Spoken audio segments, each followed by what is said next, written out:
امام ہمارے لیے اتنے محزون اور مغموم ہیں، کیا ہم امام کے لیے اتنے محزون اور مغموم ہیں؟ ہمارے 8ویں امام امام علی رضا علیہ الصلوۃ والسلام فرماتے ہیں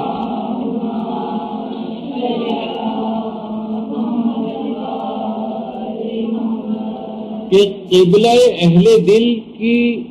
جدائی سے لوگوں کی آنکھیں اشکبار ہیں۔ کیا ہماری آنکھیں کبھی اشکبار ہوتی امام کے لیے؟ ہمارے 11ویں امام فرماتے ہیں امام زمانہ کے متعلق کہ دیندار اور مخلص لوگ آپ کے اس قدر مشتاق ہیں کہ جس طرح شام کے وقت پلٹتے ہوئے پرندے اپنے گھونسلوں کے مشتاق ہوتے ہیں۔ کیا ہمارے دل اس قدر مشتاق ہیں امام کے لیے؟ مرحوم آیت اللہ بہجت حاجی علی فشندی کے متعلق فرماتے تھے کہ جب امام زمانہ سے حاجی علی فشندی کی ملاقات ہوئی تو انہوں نے کہا کہ مولا لوگ آپ سے توسل کر رہے ہیں، آپ کا انتظار کر رہے ہیں، اور مولا آپ ہیں کہ ظہور ہی نہیں کر رہے ہیں۔ آپ کے چاہنے والے آپ کا انتظار کر رہے ہیں، آپ کے چاہنے والے سخت ناراحت اور غمگین ہیں مولا۔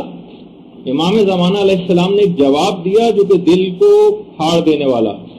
اور فرمایا دوستان ماں ناراحت نیستن، مجھ سے محبت کرنے والے میرے لیے غمگین نہیں ہیں۔ یہ باقاعدہ جملہ ہے امام کا،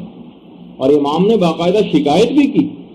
کہ اگر ہم کو کوئی پکارتا بھی ہے تو فقط اپنی حاجت کے لیے۔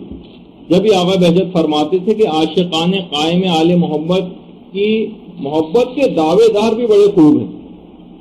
ہر ایک کے پاس اپنی حاجتوں کا ایک انبار ہے، ہر ایک کے پاس۔ کسی کو شادی کا مسئلہ درپیش ہے، کسی کو اولاد کا مسئلہ درپیش ہے، کسی کو نوکری درپیش ہے۔ امام زمانہ کو کوئی اگر پکارتا بھی ہے تو وہ کوئی کاروبار کے لیے پکارتا ہے، تو کوئی کسی کو پیسے کا کوئی مسئلہ ہے، کسی کو قرضہ اتارنا ہے، کسی کو پریشانیوں سے نجات کے سلسلے میں، کسی کو بھی حضرت حجت کی کوئی فکر نہیں۔ یعنی دوسرے الفاظ میں یہ کہا جائے کہ اگر ہماری ساری خواہشات پوری ہو جائیں، ساری خواہشات اگر ہماری پوری بھی ہو جائیں اور ہمیں ہر چیز دستیاب ہو جائے، تو پھر اس کا مطلب ہے کہ ہمیں امام زمانہ علیہ السلام کی کوئی ضرورت ہی نہیں۔ ہمیں تو دنیا کی چند ضروری چیزوں کے لیے ہم پریشان ہو جاتے ہیں، ذرا سے قتل و غارت گری شروع ہو جاتی ہے، ہم امام کو پکارنے لگتے ہیں، اور تاکہ یہ امن و امان کا زمانہ ذرا واپس آ جائے، اور اس کے بعد پھر ہم اپنی فسق و فجور سے بھرپور زندگی ویسے ہی گزارنی شروع کرتے ہیں جیسے گزار رہے تھے اس سے پہلے۔ کسی کو اگر امام چاہیے بھی ہے نا تو صرف اپنی آسائش کے لیے چاہیے۔ ان کے لیے، ایسے افراد کے لیے جن کا یہ نظریہ ہے، جن کا بھی یہ نظریہ ہے، ان کے لیے امام زمانہ ایک خیالی اور افسانوی شخصیت سے زیادہ معاذ اللہ نہیں۔ اور ڈاکٹر ابراہیم آئیدی نے بڑی اچھی بات کہی، جس امام کا آپ لوگ انتظار کر رہے ہیں وہ کبھی نہیں آئے گا۔ یعنی ہم سوچتے ہیں کہ بس امام آئیں گے، ہمیں کچھ بھی نہیں کرنا ہوگا، گویا ہر لحاظ سے ہمیں آزادی مل جائے گی، احکامات اسلامی پر عمل ہو یا نہ ہو، ایسی زندگی گزرتی رہے گی، چین اور آرام کی نیند سوتے رہیں گے، وہ جس طریقے سے انگوروں کے گچھے لٹک رہے ہیں اس میں سے ایک ایک انگور لے لے کے کھاتے رہیں گے، اور یہ عیش و آرام کے ساتھ زندگی گزاریں گے، پھل بڑے بڑے پھلوں کے نیچے لیٹ کے جو ہے آرام کیا کریں گے۔ ابھی آگے چل کر میں آپ کو خدمت میں عرض کروں گا، جس طریقے سے انحرافات کی ایک سیریز ہماری چل رہی ہے نا، دیندار افراد کے اندر جو انحرافات آ چکے ہیں، بالخصوص امام زمانہ علیہ السلام کے سلسلے میں جو انحرافات فکری ہیں،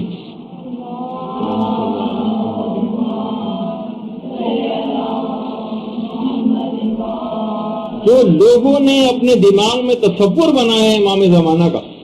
امام زمانہ ہرگز بھی ویسے نہیں۔ جس کا انتظار اس طرح کے افراد کر رہے ہیں اس امام کو کبھی نہیں آنا، اور جس قسم کا امام آئے گا وہ آ کر بھرپور طریقے سے جب اسلامی چیزوں کا نفاذ کرے گا تو ایسے تمام افراد اس کے بعد ان کو چھوڑ کر مخالفین کے کیمپ کی طرف جائیں گے۔ تو دیکھیے امام زمانہ علیہ السلام کی ذات گرامی وہ ذات گرامی ہے کہ آپ مسلسل اپنے چاہنے والوں اور ماننے والوں کے درمیان میں رہتے ہیں۔ ایسا نہیں ہے کسی جزیرے وغیرہ میں گویا امام معاذ اللہ وہیں بس رہتے ہوں، وہیں پر زندگی گزارتے ہوں، ہمارے آپ کے درمیان،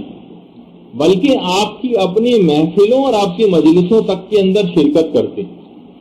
آیت اللہ بہجت خود فرماتے کہ بعض صاحب معرفت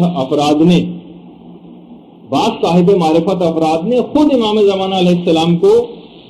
ان مجالس سے توسل کے اندر حاضر ہوتے ہوئے دیکھا ہے، مجالس توسل میں، اور خاص طور پر مجالس حدیث قصہ میں. دیکھیے بہت اہم بات ہے. انحرافات جو آ رہے ہیں اس کے اندر ایک انحراف یہ جس پر کبھی ہماری پوری گفتگو ہوگی, ایک نشست ہوگی, انحرافات جو فکری جو دیندار طبقے کے اندر جو انحرافات آئے ہیں اس میں پوری ایک جو انحرافات آ رہے ہیں اس پہ پوری ہماری گفتگو ہوگی کہ حدیث قصہ تک کے لیے اب اس قسم کے نعرے لگنے شروع ہو گئے کہ حدیث قصہ جو ہے وہ ان اوتھینٹک ہے, اور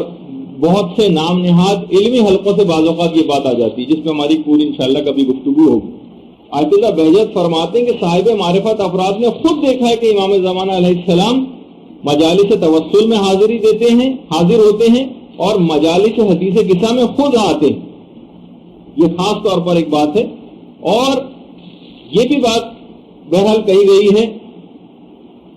کہ نہ صرف یہ کہ خود امام زمانہ بلکہ صاحب معرفت افراد نے خود دیکھا ہے کہ پیغمبر اسلام امیر المومنین شہزادی فاطمہ الزہرا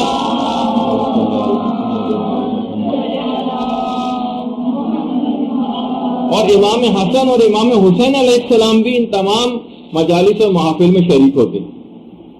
جب پوچھا گیا آیت اللہ بہجت سے کہ کیا جزیرے خضرا والی روایت کی کوئی تطبیق ہم برموڈا ٹرائنگل سے کر سکتے ہیں, تو آیت اللہ بہجت نے فرمایا کہ امام ہر جگہ پر موجود اور مومن کا دل جزیرہ خضرا ہے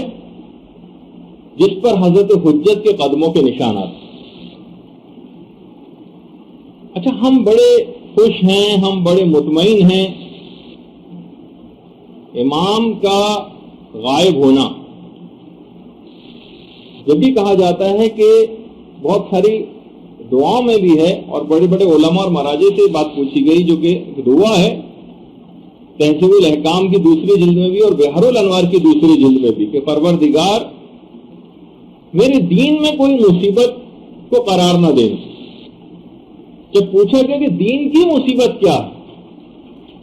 تو علماء اور مراجع یہی بات فرماتے ہیں کہ امام کا غائب ہونا اس سے بڑھ کر دین کی کوئی مصیبت نہیں.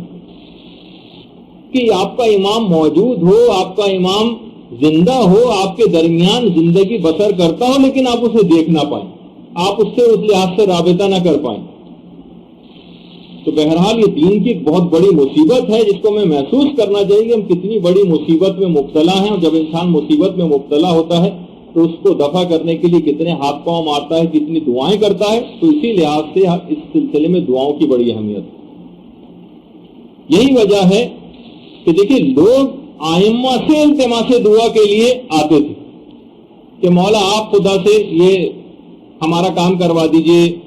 یعنی امام سے آ کر التماس دعا کرتے تھے. حضرت حجت آپ سے التماس دعا کے لیے کہتے ہیں.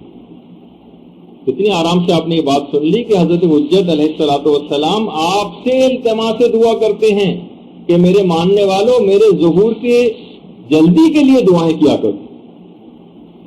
تو بہرحال بالآخر آنے والا آئے گا اور لوگوں کو آ کر مالا مال کر دے گا, معرفت کے خزانوں سے مالا مال کرے گا, دین و دنیا کی ہر چیز آپ کو عطا کرے گا. اور کیوں نہ ہو کہ وہ سخی و کریم خاندان کا خون اس کی رگوں میں دوڑ رہا.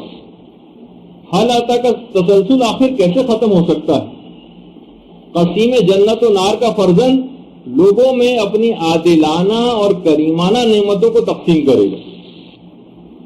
اور یہ فاتح بدر حنین کا فرزند جب آئے گا تو تمام دنیا کے شہروں کو فتح کر لے گا.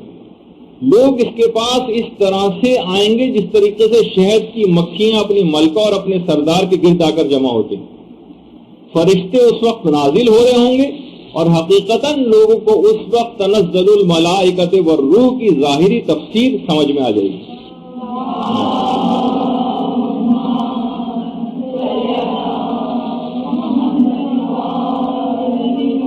بکریاں اور شیر ایک گھاٹ پانی پیئیں گے اور چھوٹے چھوٹے ننھے بچے سانپ اور بچھوؤں کے ساتھ کھیلا کریں گے.